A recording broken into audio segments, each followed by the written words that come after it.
할렐루야. 성도 여러분 반갑습니다. 오늘의 말씀은 느헤미야 9장 19절부터 31절까지의 말씀입니다. 느헤미야 9장 19절부터 31절까지의 말씀입니다. 주께서는 주의 크신 긍휼로 그들을 광야에 버리지 아니하시고 낮에는 구름 기둥이 그들에게서 떠나지 아니하고 길을 인도하며 밤에는 불 기둥이 그들의 갈 길을 비추게 하셨사오며 또 주의 선한 영을 주사 그들을 가르치시며 주의 만나가 그들의 입에서 끊어지지 않게 하시고 그들의 목마름을 인하여 그들에게 물을 주어 40년 동안 들에서 기르시되 부족함이 없게 하심으로 그 옷이 헤어지지 아니하였고 발이 부르트지 아니하였사오며 또 나라들과 족속들을 그들에게 각각 나누어 주심에 그들이 시온의 땅 곧 헤스본의 왕의 땅과 바산 왕 옥의 땅을 차지하였나이다. 주께서 그들의 자손을 하늘의 별과 같이 많게 하시고 전에 그들의 열조에게 들어가서 차지하라고 말씀하신 땅으로 인도하여 이르게 하셨으므로 그 자손이 들어가서 땅을 차지하되 주께서 그 땅 가나안 주민들이 그들 앞에 복종하게 하실 때에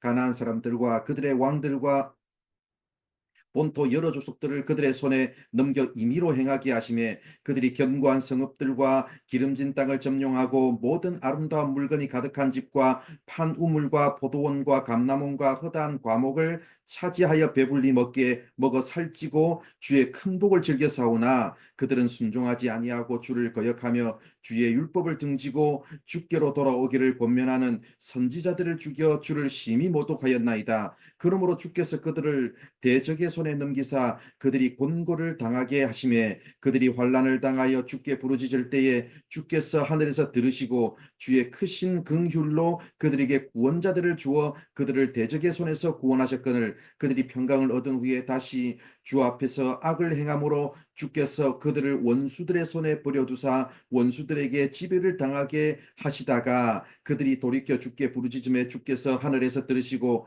여러 번 주의 긍휼로 건져내시고 다시 주의 율법을 복종하게 하시려고 그들에게 경계하셨으나 그들이 교만하여 사람이 준행하면 그 가운데에서 삶을 얻는 주의 계명을 듣지 아니하며 주의 규례를 범하여 고집하는 어깨를 내밀며 목을 굳게 하여 듣지 아니하였나이다. 그러나 주께서 그들을 여러 해 동안 참으시고 또 주의 선지자들을 통하여 주의 영으로 그들을 경계하시되 그들이 듣지 아니하므로 열방의 사람들의 손에 넘기시고도 주의 크신 긍휼로 그들을 아주 멸하지 아니하시며 버리지도 아니하셨사오니 주는 은혜로우시고 불쌍히 여기시는 하나님이심이다. 아멘. 오늘 우리가 읽은 말씀 19절부터 21절까지를 보면 이스라엘 백성들을 향한 하나님의 은혜가 계속되었음을 말씀합니다. 그들을 광야에 버려두지 않으시고 구름 기둥 불 기둥이 계속되고 만나도 계속 부어 주시고 목마를 때 물도 계속 주시고 40년 광야 생활 동안 옷과 신발이 헤어지지 않도록 하나님은 섬세하게 그들을 보살펴 주셨습니다. 이미 지나가 버린 과거의 이야기를 왜 떠올리는 것일까요?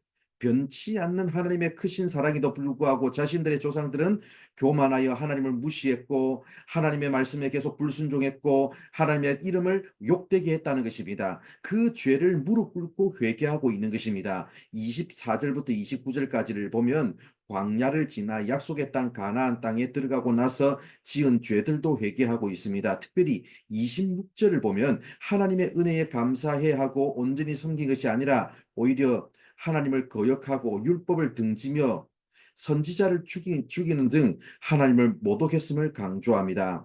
결국 30절을 보면 참고 참으신 하나님께서 그를 징계하실 수밖에 없었습니다. 그들의 죄의 결과로 나라는 멸망했고 백성들은 아수르의 포로로 그리고 바벨론의 포로로 사로잡혀 갈 수밖에 없었습니다. 그러나 이것은 영원히 이스라엘을 버리신 것이 아니었습니다. 31절을 보면 주의 크신 긍휼로 그들을 아주 멸하지 아니하시며 버리지도 아니하셨다고 말씀합니다. 죄악으로 인해 잠시 그들을 이방의 포로로 넘기셨지만 다시 긍휼을 베풀어 주심으로 다시 예루살렘으로 돌아오도록 허락하셨고 다시 성전을 짓고 성벽을 짓도록 은혜를 베푸셨습니다. 결국 하나님이 잠시 그들을 징계하신 것도 멸망을 위한 징계가 아니라 그들을 정화시키고 새롭게 해서 회복시키기 위한 징계였습니다. 이스라엘의 역사는 오직 하나님의 은혜 위에 서 있습니다. 죄악으로 인해 이미 벌써 멸망해서 사라졌어야 하는 백성들을 향한 하나님의 오래 참으심과 은혜가 끊임없이 이어졌습니다. 심지어 백성들을 회복시키기 위한 은혜도 계속해서 이어졌습니다. 사랑하는 성도 여러분, 우리가 하나님 앞에서 잘못 살고 있음에도 불구하고 아무런 일이 없다면 하나님의 오래 참으심이 계속되고 있는 시간이며, 아무런 이유 없이 고난을 당하고 있는 성도들이 있다면 우리를 정화시켜 새롭게 하고 계시는 시간임을 여러분 아시고, 베푸신 하나님의 그 사랑 앞에서 죄에서 돌이켜서 고난 중에도 하나님의 회복에 대한 기대를 결코 놓지 않는 우리 모두가 되기를 바랍니다. 기도하겠습니다.